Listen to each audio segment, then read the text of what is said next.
At what point were you pretty certain that you were going to Southeast Asia, that you were going to a real fight? As soon as I saw orders to F-4 Phantoms, I knew that, and particularly since I was going to the West Coast, we knew that we would be taking part in the Vietnam conflict.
ideal way to develop combat skill against an enemy aircraft would be to fly the enemy aircraft yourself before you had to fight it.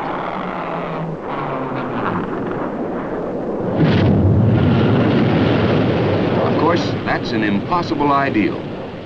Or is it?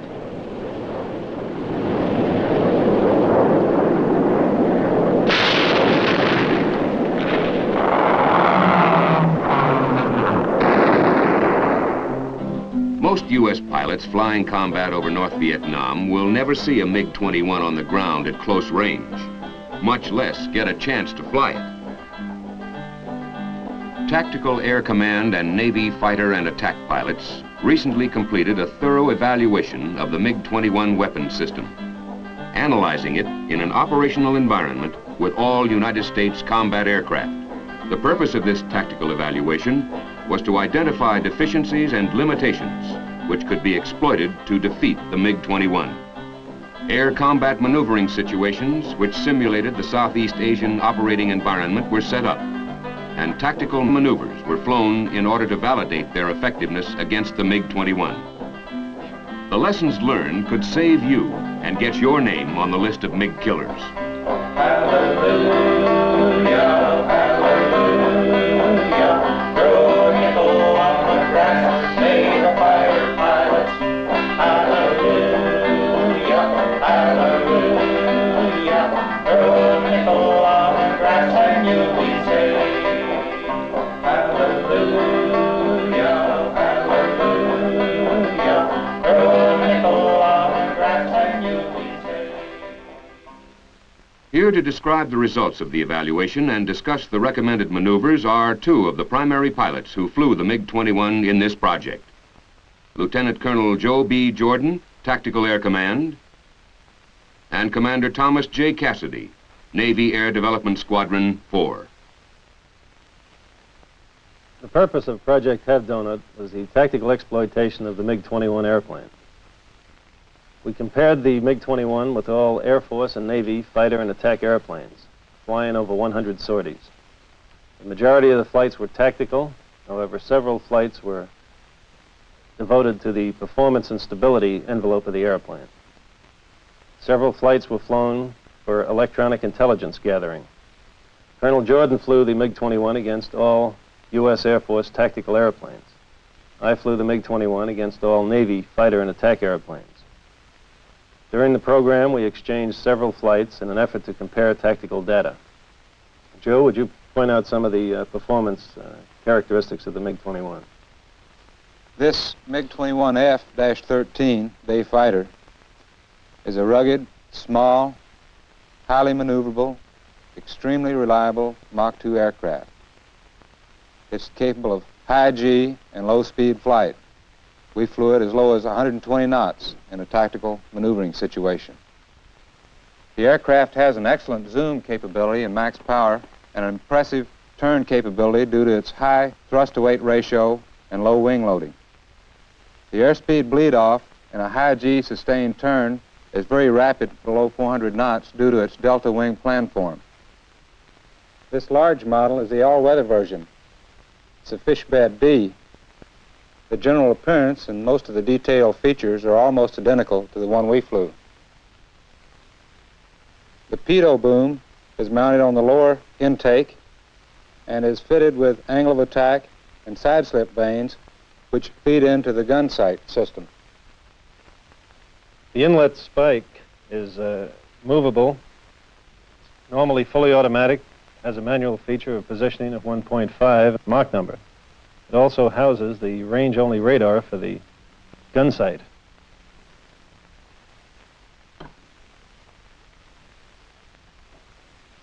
A permanently mounted pylon is fixed on the center line. It's capable of carrying a drop tank or a bomb.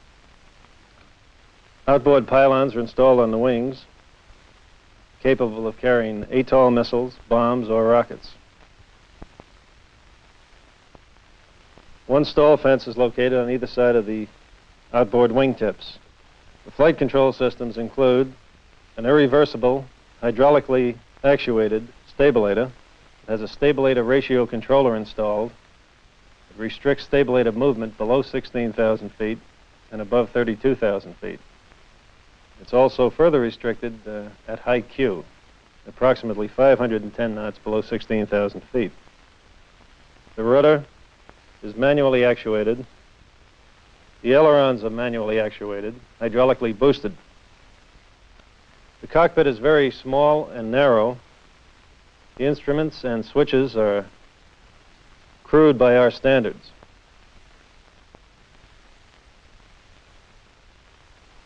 The forward hinged clamshell canopy is very narrow, as Tom said.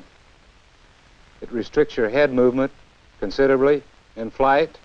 In addition to this, there's a metal flap right up over your head.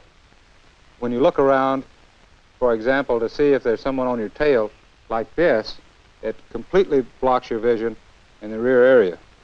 Modifications to the aircraft in order to obtain good data included the installation of American instruments, we installed a G meter, an airspeed indicator, an altimeter, and a Mach meter. Over-the-shoulder cameras were mounted on the pilot's seat on either side of the cockpit to photograph the cockpit instruments in flight.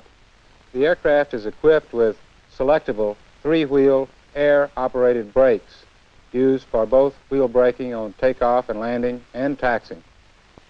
The engine acceleration is very slow, taking about 55 seconds to start and achieve idle power, and taking 15 seconds from idle to military power on run-up at the end of the runway. The afterburner will not light until you reach full military power, and it takes about 3 to 5 seconds. Takeoff is normal. The rudder becomes effective at about 30 knots. Rotation at about 140 knots. Liftoff at about 170 knots. Gear retraction is normal. However, we have a neutral position on the wheel selector handle, which is not common in our airplanes. Acceleration to climb speed of about 400 knots to 0.88 Mach compares with the F-8 airplane. 0.88 is held to altitude. The airplane will climb at practically any speed above 250 knots. Forward visibility through the sight combining and bulletproof glass seriously degrades acquisition of targets. In this area, F-4 and F-8 aircraft can normally be acquired within 3 to 5 nautical miles. Smoke trail sightings on our aircraft have been made beyond 15 miles from the forward side panel. Visibility to the rear is restricted in a 50 to 60 degree cone due to aircraft structure, low pilot's sitting position, and the narrow canopy. Side visibility in level flight is restricted to about 20 degrees below the horizon. Upper visibility, again restricted by the seat flap. From the side view, you can see that you are limited to a rather narrow area. Overall, the restricted visibility from the MiG is a very serious tactical limitation. The aircraft is vulnerable, much like most of our fighters, but maybe even more so. First, let's take a look. The engine, the fuel tanks, and the combination of the high-pressure air bottles. As you can see, this covers about 80% of the aircraft's total surface. The airplane has an excellent speed and performance envelope. It's capable of Mach 2 flight at high altitude. Below 16,000 feet, we're airframe limited to 595 knots. Above 16,000 feet, 640 knots. During our evaluation, we encountered a duck buzz at about 0.93 Mach number. That's very difficult to exceed 0.93. 510 knots, you get very heavy longitudinal stick forces. That tends to limit the amount of stabilator available, thereby limiting the total number of G available. The turn capability of the airplane is excellent. At about 500 knots, you can sustain over 6G at 15,000 feet. However, at 400 knots and below, speed bleed off in a high G turn is excessive. And this is one point that we can capitalize on with our airplanes. We can pull about 3G at 280 knots and about 2.5G at 180 knots. The airplane is maneuverable down to 120 knots. It takes quite a bit of cross-controlling and pilot technique to keep from losing the airplane. This duck buzz, or whatever occurs at low altitude between 9.3 and 9.5 Mach number, could be airframe buffet, duck buzz, or I'm not sure what. Whatever it is, the airplane starts shaking and vibrating so bad you can hardly read the instrument panel. The basic gun sight compares with the capabilities of that in the F-100 and the F-8, having a depressible pipper, a wing spanner, a manual ranging capability, 2 range meters for the automatic lock-on capability, one for guns and thousands of meters, and one in kilometers for missiles. It has an in-range, a breakaway, and a G-limit light for missiles only, a trigger and electrical cage button on the control stick grip. We found that in gun tracking, that we had normal lock-ons out beyond the gun range with no problem, but above 2 to 3 Gs in a tracking situation, we had quite a bit of gyro drift. It required continually electrically caging the button and letting it drift back. Also, we found that there was considerable pipper jitter during gun firing, which precluded tracking corrections during the gun firing. Here's a 30 millimeter shell case from one of our firings.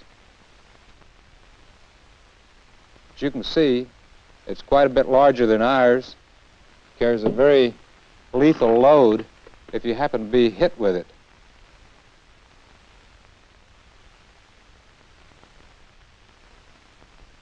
One interesting thing we found out about the aircraft is that the IR signature of the MiG is some 40 to 70% greater than our comparable aircraft, such as the F-104. Tom, how about giving us some size comparisons with the MiG and some of our aircraft? One of the most apparent things we discovered during the program was the small size of the MiG-21. It gave us a lot of problems in the tactical evaluation phase since we continually lost sight of the airplane. It took quite a bit of training for the pilots to realize that the airplane was small. The lack of smoke trail initially made it extremely difficult to keep the airplane in sight. We have some scale model silhouettes of various large airplanes that we're employing in Southeast Asia. The F-100, which is obviously larger than the MiG-21, yet in flight closely resembles the MiG-21. The F-105 is obviously much larger airplane, and in flight there is no comparison as far as silhouette goes.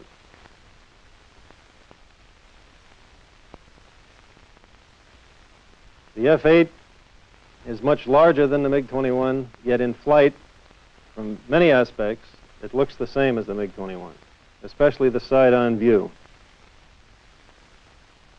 The F-4, again, is much larger, leaves quite a bit of smoke, and is easily recognizable when you compare it to the MiG-21. The F-111 is obviously bigger. There's really no comparison recognition-wise. The only thing we can compare is the wing platform of the MiG-21 against the horizontal stabilizer of the F-111. They're about the same size. We also did comparative performance evaluation between the MiG-21 and our first-line fighters. Overall, the MiG-21 and the F-4 are comparable below 25,000 feet. However, each has limitations that must be considered. The F-4 has greater sustained G available below 20,000 feet and above 425 knots. The MiG-21 has more instantaneous G available at any given airspeed than the F-4. In particular, a 2G advantage between 250 knots and 450 knots calibrated. Above 450 knots, the MiG-21 has 8G available. The MiG-21, when flown to optimum, will outturn the F-4 below 400 knots if the F-4 attempts a close-in turning engagement. The MiG-21, with its 55-pound wing loading, is 45% lower than the F-4, and the thrust-to-weight ratios are approximately equal.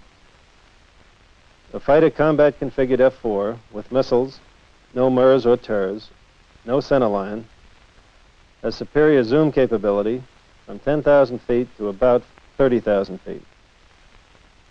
The F-4 has superior level acceleration in burner, both at 30,000 feet from 0.8 to 1.25 Mach, and at 15,000 feet up to the Q limit of the MiG-21. The F-4 also has superior level acceleration in military power. Overall, the F-8 and the MiG-21 are comparable airplanes below 15,000 feet. The MiG-21 has approximately a 13% lower wing loading and a 25% greater thrust-to-weight ratio, and has more instantaneous G available at a given airspeed. At 10,000 feet, it can sustain a higher G in the 500-knot speed range. At 400 knots and 10,000 feet, the F-8 has approximately 0.5 to 1.0 sustained G advantage. The MiG-21, when flown to optimum, will outturn the F-8 below 400 knots in a close-in engagement, wing up or down. Zoom capabilities are comparable, with differences in external stores and engine trim being the deciding factor. The MiG-21 is superior in military power level acceleration. In combat-rated thrust, the aircraft are approximately equal, with the F-8 having a slight edge in the subsonic region with similar external configurations. The MiG-21 has a substantial advantage supersonic. Unloaded combat-rated thrust acceleration performance is equal out to approximately 1.2 Mach above 15,000 feet. Longitudinal control response in the F-8 is superior to the MiG-21 below 16,000 feet in the high Q area, above 510 knots. The F-8 has the capability to perform an escape maneuver by exceeding the MiG-21's limiting Mach below 16,000 feet. Droops must be used effectively and restrictions adhered to. Tom, would you hand me the 105 model? Up to 15,000 feet, the F-105 and the MiG-21 are closely matched in both military and afterburner power in a clean configuration. Subsonic. Supersonic accelerations were not checked. The F-105 can fly well beyond the MiG-21's low-altitude Q limit, below 15,000 feet. This is one of the great advantages. The MiG-21 has a superior zoom capability throughout the envelope of the F-105. The turn comparison, the MiG-21 has a superior turn capability. The F-105 at very high speed and low altitude can initially negate an attack with a very high G turn. And that's about it for the F-105. Now, in comparing the F-106 with the MiG-21, at both 10,000 and 35,000 feet, the F-106 accelerates with the MiG in military and maximum power up to the Q limit of the MiG, or Mach 1.2. No acceleration checks were accomplished above 1.2 Mach. The F-106 has a slight advantage between 0.95 and 1.0 Mach in an afterburner acceleration. As most of our other aircraft, the F-106 can accelerate beyond the MiG's Q limit at low altitude. During zooms, the F-106 and the MiG also appeared to be closely matched. The MiG-21 appears to have more instantaneous G available below 500 knots, but since wing loadings are comparable, the steady-state turn capability is very close. The MiG-21 can maintain a position slightly inside of the F-106 when the F-106 is turning at an optimum angle of attack. Joe, how about the other Air Force airplanes we flew the MiG-21 against? The F-100, it has some capability against the airplane. Of course, it can accelerate with it under most conditions. It can turn with it down at low speed. The F-104, of course, is a very high-speed airplane. It accelerates pretty much right along with the MiG-21 during level flight at medium, low, high altitude. In some areas it's a little better. But of course, the wing loading kills the F-104. Can't turn with him except 1.2 or above. So the 104, comparatively speaking, it's got to use hit-and-run tactics. Now the F-101, the F-111, some of the busts we ran against practically have no capability offensively except to exceed the Q limits of the aircraft at low altitude. What about some of your Navy attack airplanes? Well, the A4 and the A7, comparable turning ability with the MiG-21. Their low thrust-to-weight ratio tends to restrict them on the offensive. In all cases, the A4 and the A7, by using a brake turn, could counter an attack by the MiG-21 if the brake was initiated at the right time and it was a hard brake. Close-in scissors, the A4 and the A7, maneuvered properly, are actually better airplanes, close-in, than the MiG-21. The A6, with spin assist engaged, was able to counter a MiG-21 attack with a hard brake turn and was actually able to gain the offensive in several cases. Summarizing the attack airplanes and actually all the fighter comparisons. During the program, we flew the MiG-21 to maximum performance in order to get the most out of it in our tactical comparisons. The intelligence information on the MiG-21 engagements in the Middle East War and again in the Vietnam War indicate that the MiG is not always flown to max performance. Our attack and fighter bombers have a very real offensive capability. Your decision to press an offensive attack should be made on the tactical situation and based on your opinion of the caliber of the MiG pilot that you encounter. But remember, the MiG-21 has a tremendous turn and maneuvering capability if it's flown properly. Two of the most important things we've learned regarding tactics are, one, the basic maneuvers in the Navy and Air Force tactical manuals are still valid. And two, we must capitalize on the weaknesses of the MiG-21.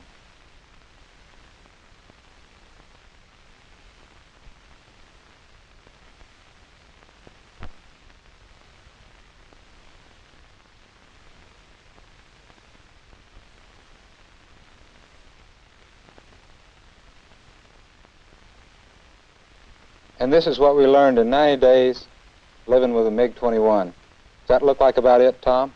I think you've got everything up there, Joe. The simplicity, reliability, and maintainability of this aircraft is outstanding. It represents an excellent engineering achievement. We flew the aircraft on many occasions, 3 times a day, turned it around in 30 minutes. It's really a solid airplane. During our 100 flights, we changed the tires and the brakes on the 50th flight, changed the oil filter on the 50th flight, and we had 3 very minor electrical problems with the EGT system. That was the sum total of the maintenance on 100 flights. The Q limit of this aircraft is one of the items that we can really exploit. It's really limited compared to most of our tactical aircraft and our fighter aircraft below 15,000 feet. It's one of the items that we really want to work on. Drive the fight down or get out at a low altitude. Keep your mark above 0.95. He gets quite a bit of airframe buffet at 0.93, and his stick is extremely heavy at 510 knots, all below 16,000 feet. This is the area we want to fly in. The visibility limitations out of the MiG-21 is another significant area that we can exploit. Drive to his blind area. It's a very large blind area to the rear. You can't see out very well from the front. You can see out pretty well at the side, but it's one of the areas that most of our aircraft are much better designed than this aircraft in that area.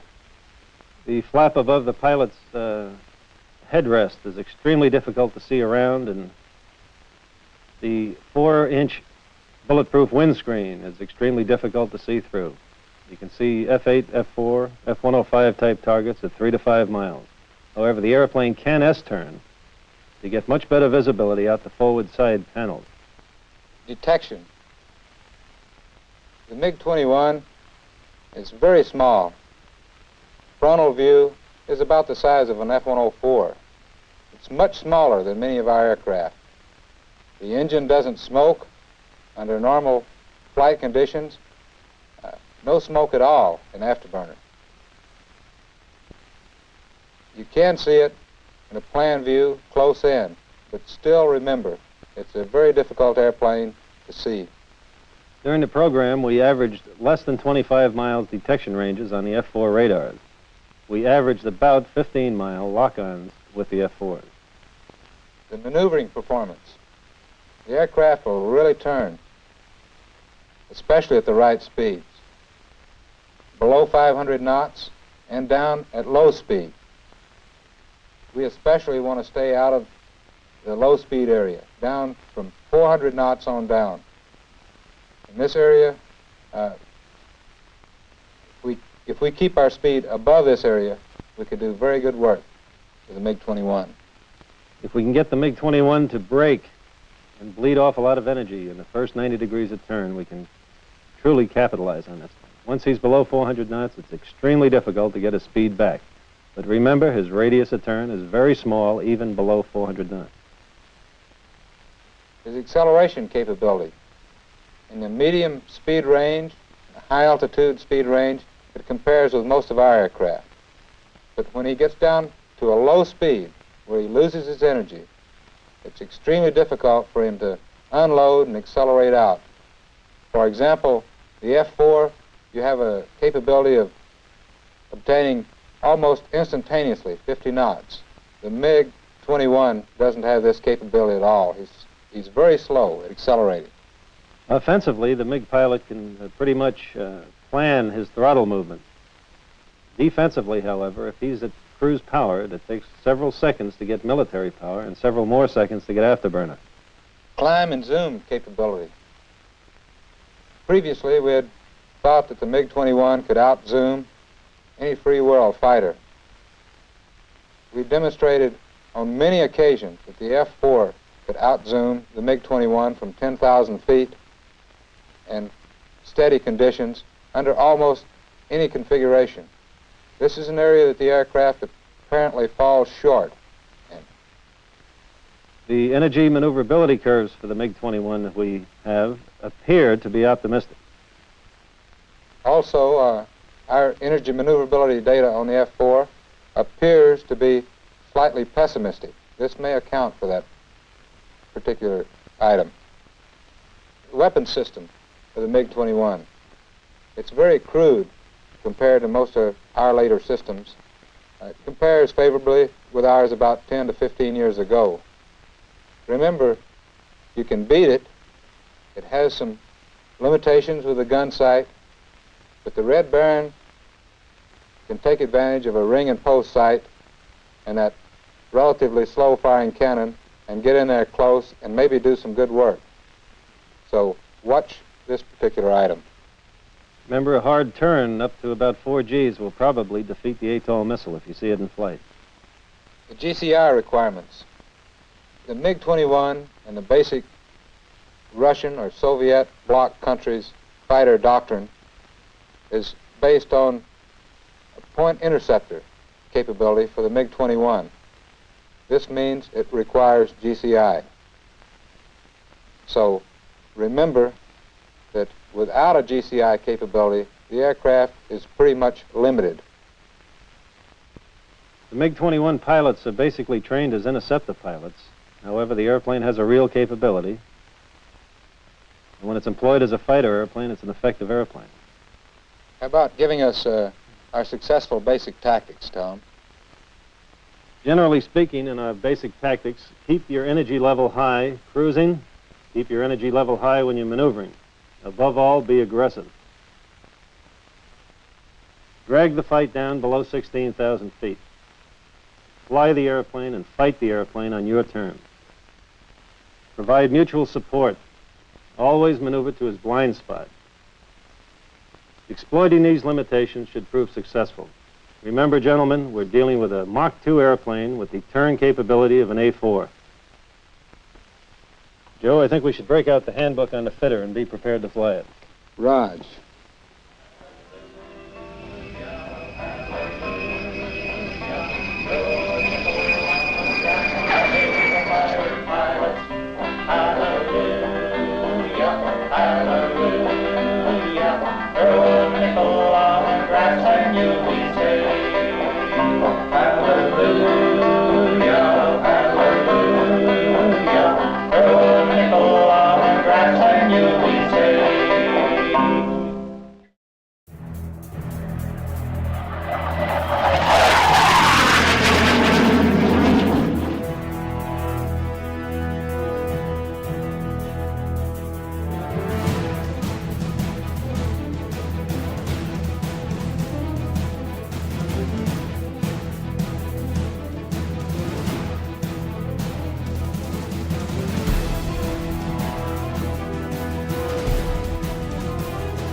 Flying a 105 was the greatest experience a person can ever have. It was an airplane originally designed as a nuclear strike aircraft to be flown low level. It was extremely fast. In fact, it was the fastest airplane in the world till the F-111 came along below 10,000 feet.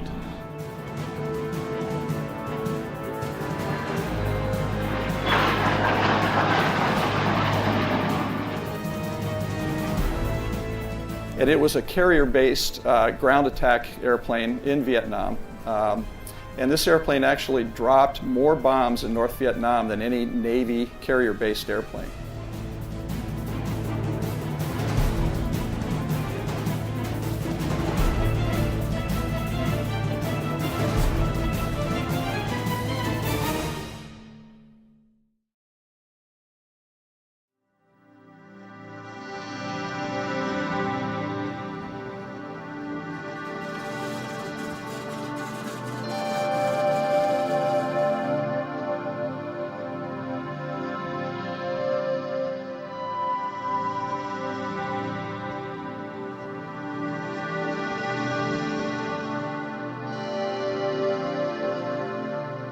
You cannot place statues or build memorials in thin air.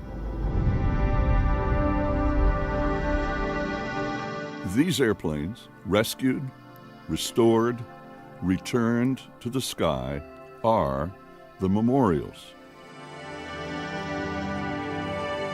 Through them, we give enduring thanks to those who gave everything they had to defend everything that we hold dear.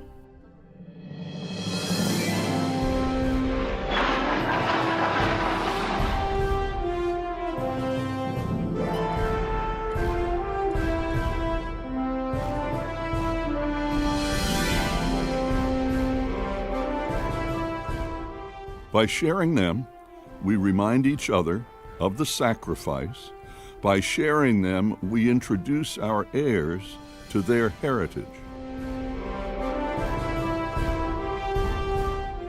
One week each summer, these national treasures are flown here. Twice each day, those who restored them present them to those who risked their lives to fight in them. And those who really did it tell the rest of us how it really was.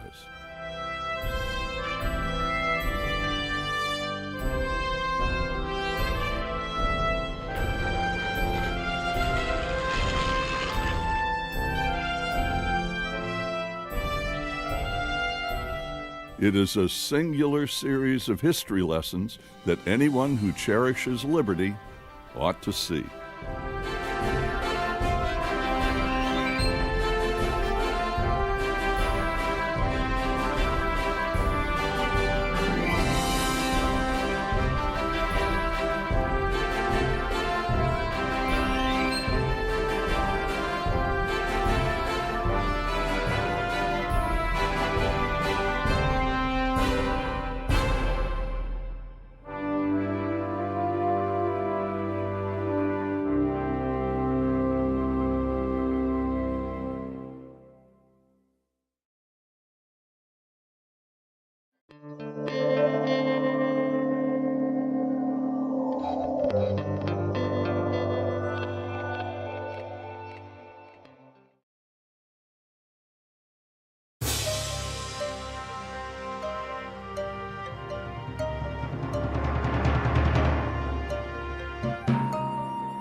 As the Vietnam War escalated, Air Force and Navy pilots started flying more and more missions over Laos and North Vietnam.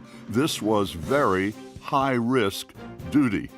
The North Vietnamese, thanks to Soviet support, had built one of the best air defense systems in the history of strategic aerial warfare. At this Warbirds in Review forum, two iconic aircraft of the Vietnam era, the Douglas A-4 Skyhawk and the A-1 Sky Raider, and the pilots who flew them into those treacherous skies, were featured. Paul Wood, the founder and president of the Warbird Heritage Foundation, introduced the two aircraft. They are part of the foundation's Flying collection. And our mission is to acquire, restore, and operate historic military aircraft. Two of our collection, we have about 12 in the collection right now, and two of them are here with us today. This represents our Vietnam segment of our museum. So we do have a website if you're interested in more information on either of these airplanes or any other airplanes in our collection. It's www.warbird.heritagefoundation.org.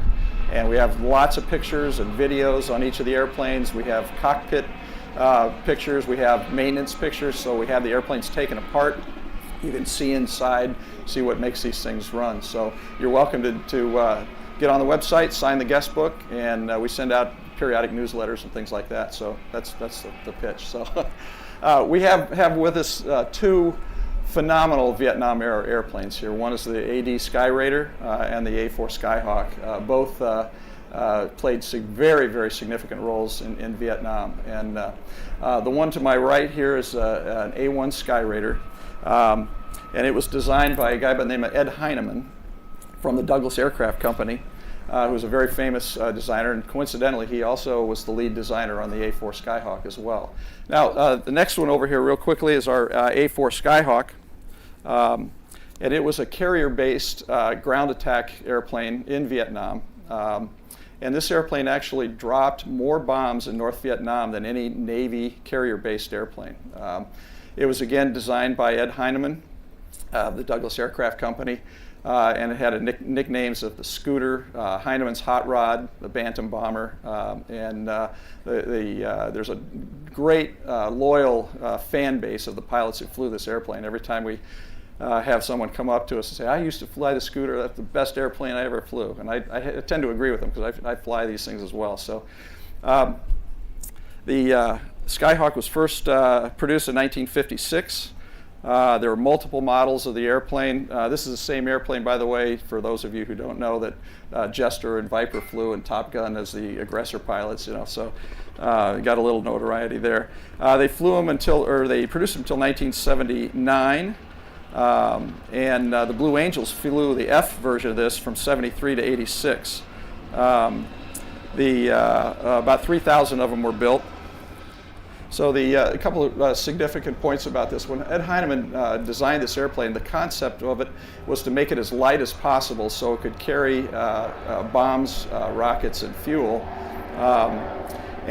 So they left a lot of things out. For instance, this airplane doesn't have a battery. And most airplanes will have batteries where you can start them. But in order to save weight, they took the battery out. They took a lot of the oil scavenge and recovery systems out.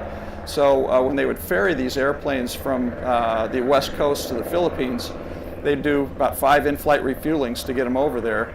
And the biggest problem was running out of oil, not running out of gas, because the oil system here doesn't recover itself. It just there's vents in the back, and so the oil kind of gradually leaks out over time. So the biggest issue was running out of oil instead of running out of gas.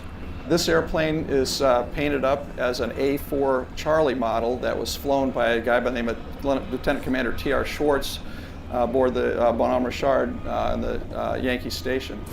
And Schwartz is credited actually with the only air-to-air kill by an A4 Skyhawk in Vietnam. He was on a ground attack mission and rolled off his target and found a MiG and shot it with some unguided air-to-ground missiles, and actually was lucky enough to hit the target. So.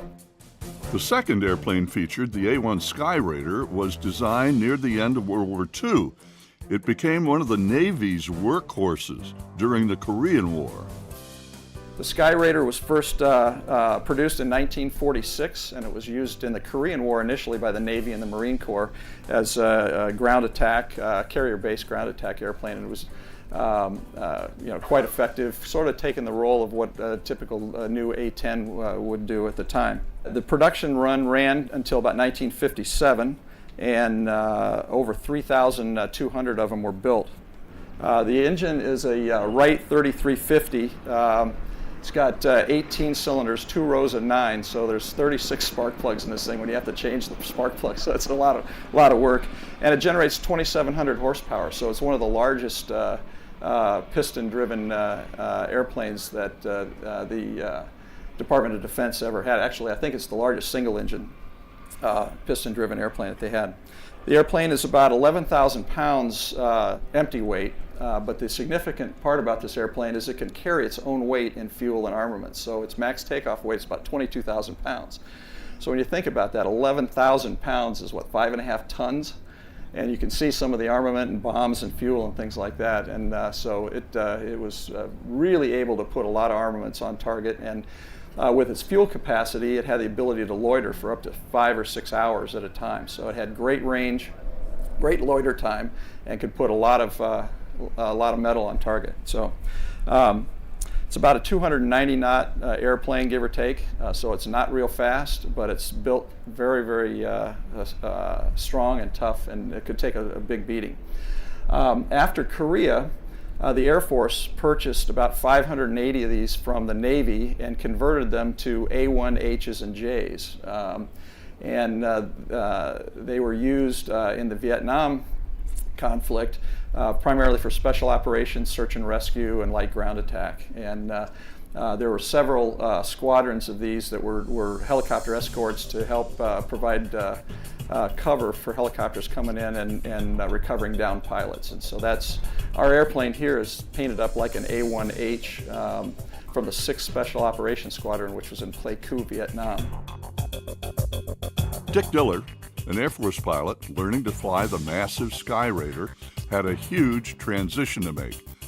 In one way, airplanes fall into one of two design categories, either nose wheel or tail wheel. The Skyraider is a tail wheel aircraft. All of Diller's previous training had been in nose wheel airplanes. Yeah, that was a real transition. Out of pilot training, I got an F-106 assignment, and I flew F-106s for 19 months in the fighter squadron at Dover Air Force Base in Delaware in the 95th. And then I got assigned to the A1, and when I got down to Hurlburt, we got, as Sam said, we got a tail wheel, we got a big reciprocating engine with cowl flaps and fuel mixture, and all the other things that are involved in an airplane with reciprocating engine. And so it was a real transition to go to a tail wheel, and the mission was different also. The interceptor was what we did in the F-106, going after incoming invaders, if you will, Soviet bombers. If they were going to come in, that was the defense against those. Whereas this mission was air to ground, and it was a totally different mission. On December 5th, 1969, Dick Diller took part in what is still considered the largest wartime search and rescue mission ever mounted. Captain Benjamin Danielson and his weapons system officer, First Lieutenant Woody Bergeron, were shot down in their McDonnell Douglas F-4C Phantom, call sign Boxer 22, over the Ho Chi Minh Trail in northeastern Laos. It would be decades before Captain Danielson could be confirmed as having been killed in action. However, Lieutenant Bergeron was rescued after spending 50 hours in enemy territory. Search and rescue Skyraiders were nicknamed Sandys. Dick Diller flew as a Sandy forward air controller for the Boxer 22 mission. The Sandys went out, the Sandys were on 5-minute alert, just like we did in F-106s. And the alert schedule was the same type thing. So the Sandys rushed out to the airplane and launched and took off and went over about 60 miles east of the base is where the action was. And the first thing you got to do is you got to eliminate the threat of guns, because when you have guns that are firing at you, you can't bring a helicopter in to hover over a survivor and pick him up with guns shooting at him. So you got to get rid of the guns first.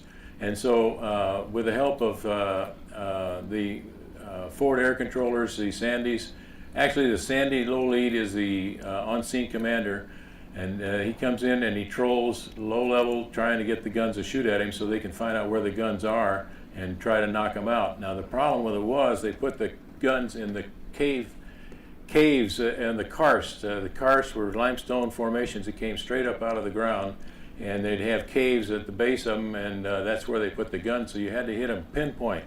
And that was, as I understand, I was told that was the very first time that the laser-guided weapons had been used to knock out the opposition.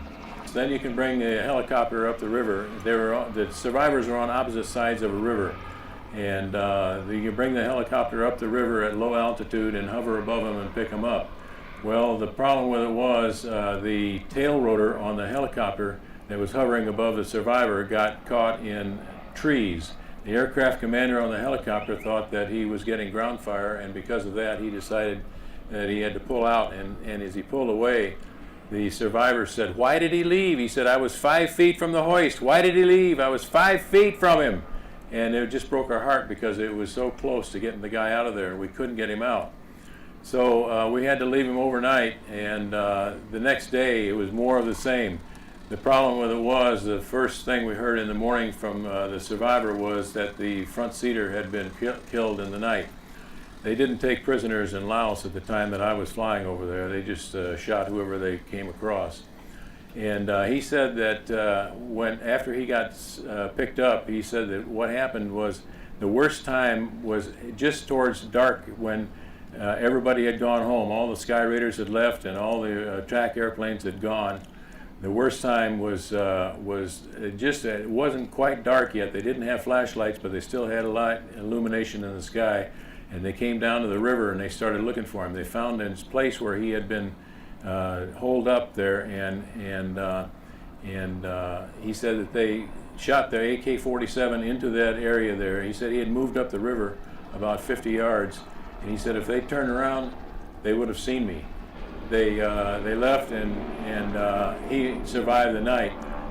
It was on the third day we finally got him picked up, and that was a cause for great celebration on the base. There was hundreds and hundreds of missions that had been flown in support of rescuing this one guy, and he's still alive and lives in South Georgia. His name is Woody Bergeron. He was originally from New Orleans.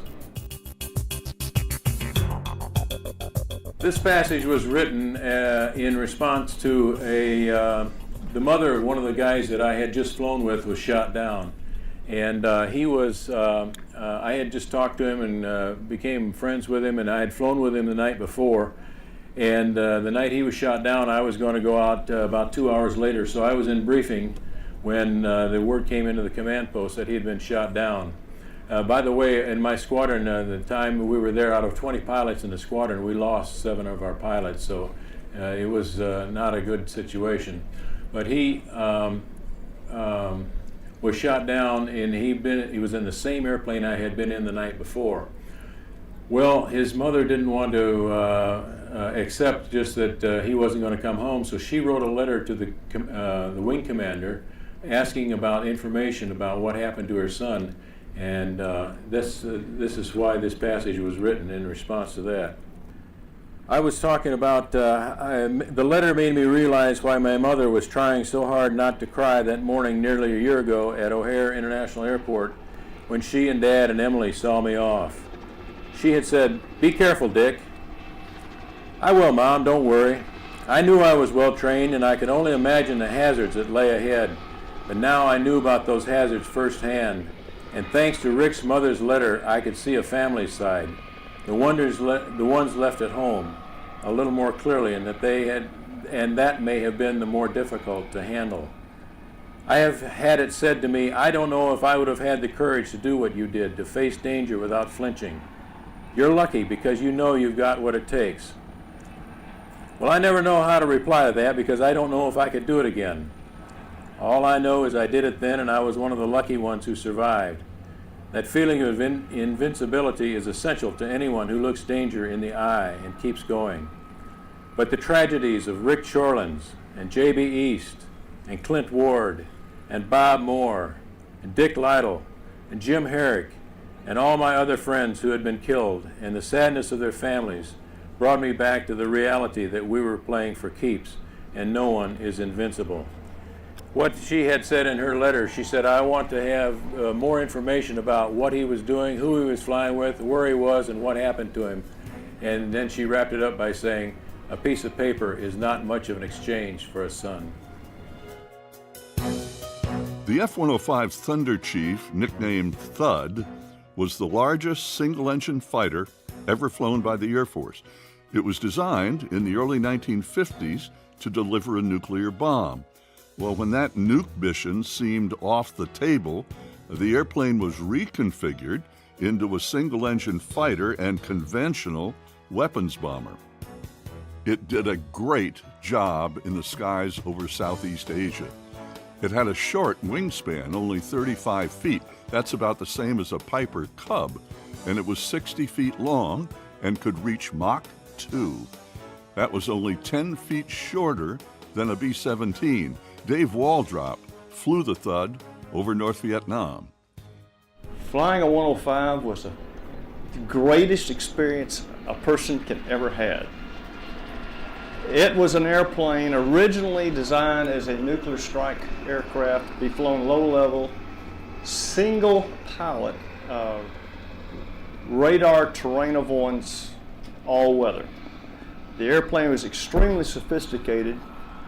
It was extremely fast. In fact, it was the fastest airplane in the world till the F-111 came along below 10,000 feet. And it was an airplane in spite of its size, and this is what most people just can't comprehend. You probably, especially you that are pilots, you probably heard people talking about you wear the airplane, you become part of it and stuff like that.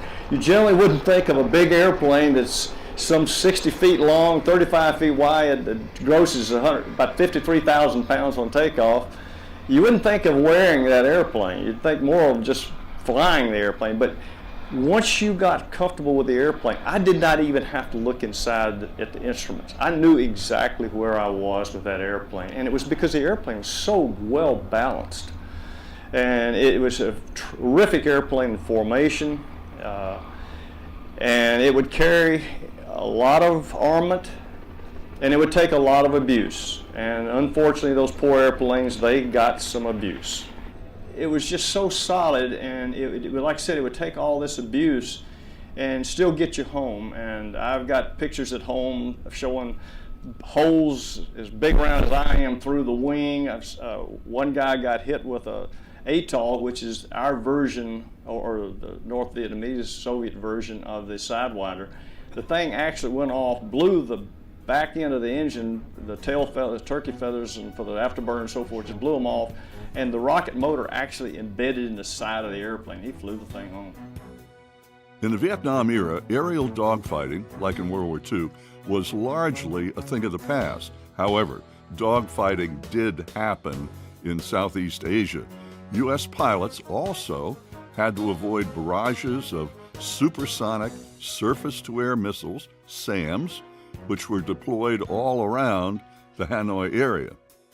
Dave Waldrop was transferred to Korat, Thailand, where he continued flying these high-risk missions over Hanoi.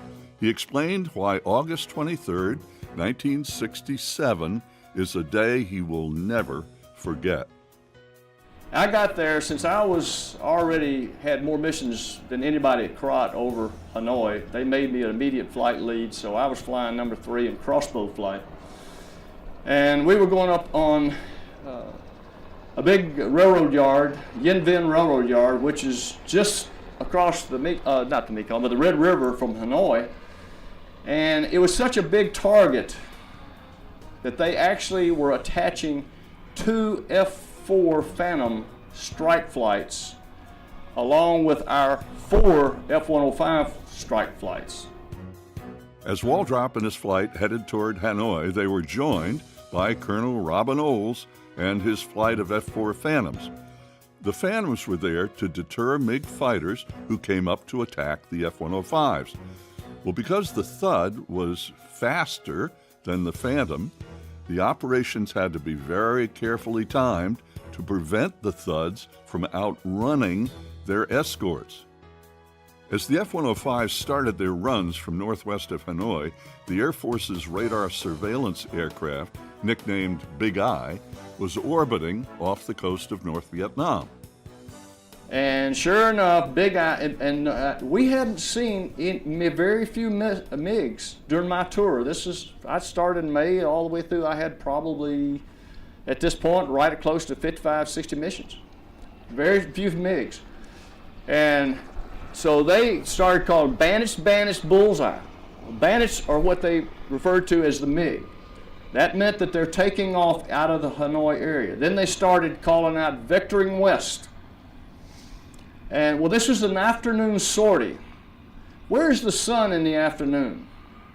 Yeah, about 3 o'clock position, or I mean about 9 o'clock if you're looking at 12 o'clock, using that as a reference. So they was in the west. And these MiGs were taking off out of Hanoi, heading west, and we were coming in. Remember I mentioned the 2 refueling routes, depending on which way you were coming in. We were coming in from the west, overland, where we did our refueling. And so we're coming in, the MiGs are obviously up, they're headed out our direction, somewhere. So Robin says, okay, we're searching, we're looking for them. And we now have turned the corner and are heading toward Hanoi. We've gone around the backside of Thud Ridge, we're now pointed toward Hanoi. And we're just about to reach the push-up point.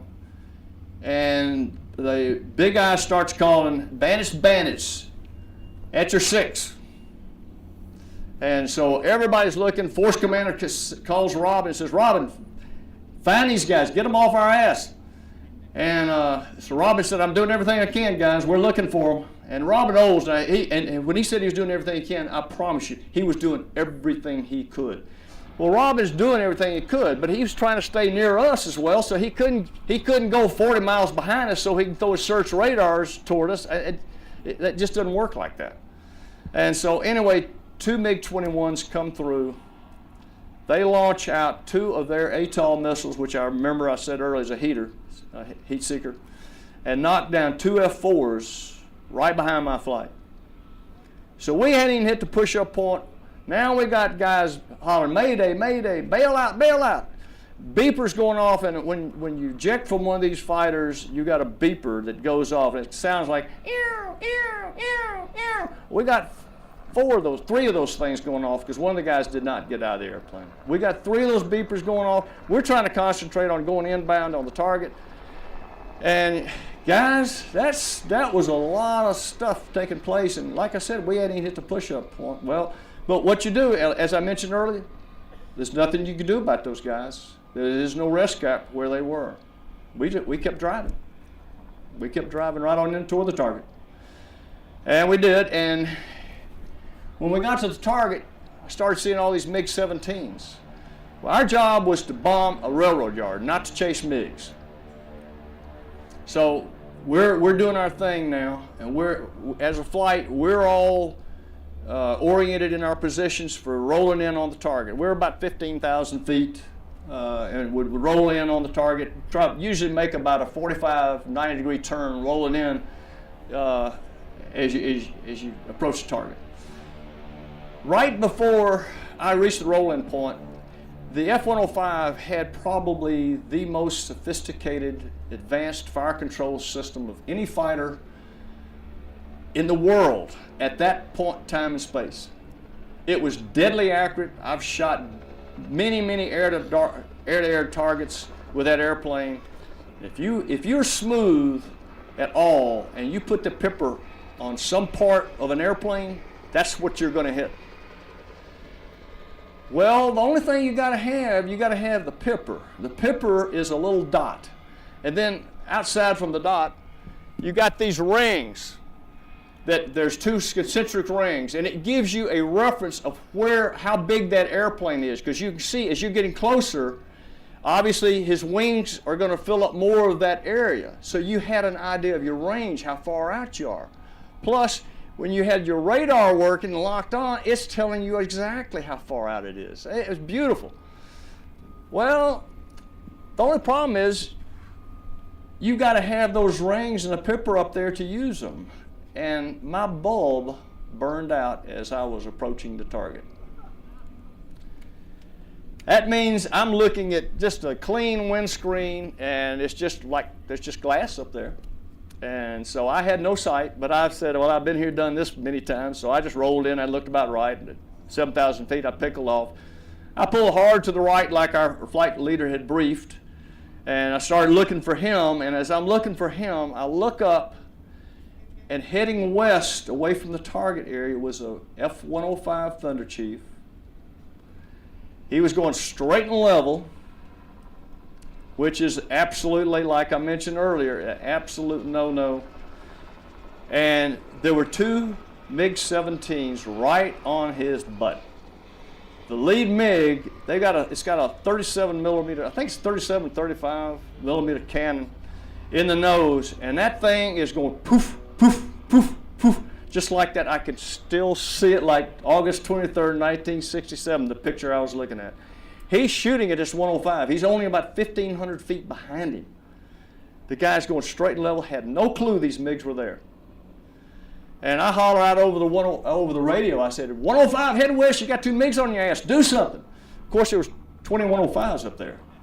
And he just kept driving straight. And in all fairness, what we generally did is switch over to our flight frequency, because there's so much chatter up there, so much conversation, you couldn't communicate as a flight to get rejoined.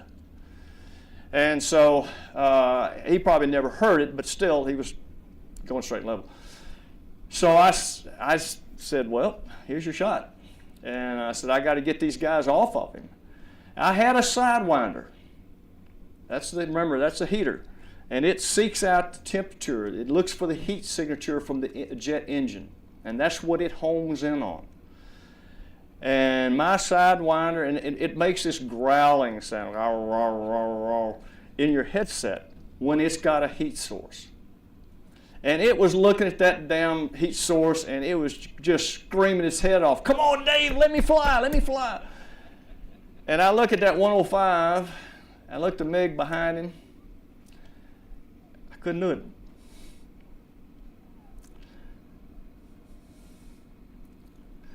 The 105's engine is probably 4, maybe 5 times bigger than a MiG's engine, putting out that much more heat, and I could never have lived with myself if I let that thing fly and have it go to the 105. Remember, I didn't have a sight. That would have been the way to go. So anyway, I just turned the volume off on the Sidewinder, and I punched everything off the airplane. My tanks, my bomb rack. That was back then that was a Cadillac, $6,000 for a bomb rack. I punched it off with a panic button, and I still left my outboard pylons. In other words, I had my Sidewinder still, but I lit the full afterburner. I half-G'd the airplane. Anybody that flies airplanes know that when you unload a wing on an airplane, you remove the induced drag off that wing, and you really can start moving. Well, the 105, it was in its element now, because that's what it did. It went fast. So I lit the torch. I dove down so I could come up underneath these guys. So I'm sitting there trying to figure my game plan. Now you got to remember, I'm just a dumb shit lieutenant. And so I hadn't got as much experience as a lot of these fighter pilots have got. And I really do mean that. I wish I had of, because I could have probably thought through this thing a lot better and been more prepared for it. But I did do the best that I thought I could at the time. So I took it low so they wouldn't see me coming. And I decided, well, I'll roll in on number 2 and try to swing over on number 1. The last thing I saw on my airspeed indicator was 1.3 Mach. For those that don't, Mach 1 is supersonic. That means I'm doing right at about 900 miles an hour. Something like that, right? And I didn't realize at the time how slow this 105 and the MiGs were going. I really didn't. I know one thing, they didn't have their burner on, which the MiGs did not, and neither did he, which sort of surprised me, because you would think the MiGs would have to have the burner on to keep up with the 105, period. But you know, there was a lot going on, and that just hadn't quite sunk into my computer yet. And but they did not have the burner going, so I'm smoking now, and so I'm coming up low, and I'm starting to make my pull toward number 2 MiG. All of a sudden, now my eyeballs start getting a sense of speed differential here. And I realize that I am absolutely it's smoking like hell, and I'm gonna overshoot, and that's the last thing you wanna ever do, is overshoot and have an enemy airplane positioned behind you. So what I did is I pulled hard. In fact, my G meter when I got home was 7.5 to 8 Gs. I did it smooth though, so that made it okay. And I pull and I open up with my cannon. Now the 105 had one of the finest air-to-air weapons in the world, which was a 20 millimeter cannon. It's a Vulcan cannon. It had 6 barrels. It fired 6,000 rounds a minute of 20 millimeter. And we had high explosive shells on board. And so I start my pull, and I just, well, I'm opening up on, and I was actually on his left side, and I thought I saw a flash on his left wing that where I hit him. But like I said, I was just smoking. And so I didn't get a chance to really dwell on it very long. And so I'm going up now, I'm almost vertical. There was a broken layer of clouds, and with the clouds, it was sort of like, well, just assume where his knees are, there's a cloud layer. And they were broken, and when I went up, I just went up screaming. I popped my boards, I go up over the overcast, and I'm sitting up there, upside down, inverted, saying, "You stupid lieutenant, you had one shot at a MiG and you blew it." At about that time, remember the cloud layer's right about here. Out from underneath this cloud layer is a MiG-17 with his afterburner going. I'm sorry about that, guys. And I said, oh my God. And so I'm sitting up there inverted. The MiG's right here. I pull my nose down. I just ease forward a little bit on him, open up, and the first shells went right through the cockpit. Now that might sound like something that's okay, but there still was respect for the pilots in these other airplanes. I think you've seen plenty of World War II, cases of this. But anyway, the first bullets went right through the cockpit and worked their way down the left side of the airplane. And while I'm actually shooting at this guy, if you ever see my film, you'll see this. 105, totally, he never saw this because we talked about it when I got back, to Karat. He never saw us, but he went right between us. A big ball of fire comes out behind the 105. And I never saw, I didn't really realize what was going on until later. But apparently I had a drop round, because he was below my firing line. And apparently I had a drop round that caught his fuel tank. And at that, with all the MiGs, everybody punched their tanks off, so nobody brought home a compromised tank with a hole in it. When they got back to Kokoda or Karat, everybody had clean airplanes, so we never found out who that was. During the question and answer period, Dave Waldrop described the techniques they used to neutralize the SAM threat. Well, yeah, what you're talking about is some of our SAM evasive tactics. Yeah, obviously we didn't just sit there. If a SAM's coming your direction, you don't just sit there and wait to see if it hits you. And I don't mean that to be smart or not. But you'd have to see it. You'd have to see it and project its trajectory. And what you would generally try to do from where we were located, our best defense was to break hard into the missile and down, because it's got a certain amount of acceleration momentum. And like I said, that thing cranks up to about Mach 2 by the time it's getting to the target area. And so our best tactic, if we saw it, was to break into it as fast as we could go before it had a chance to change direction and home in on it. Richard Nixon said, quote, "No event in American history is more misunderstood than the Vietnam War. It was misreported then, and it's misremembered now," end quote. Perhaps the best antidote for misunderstanding and misreporting is to simply listen to Dick Diller, Dave Waldrop, and the hundreds of thousands of others who served in Southeast Asia. On this day, their collective experiences, told in their own words, certainly had the Warbirds in Review audience thinking and remembering.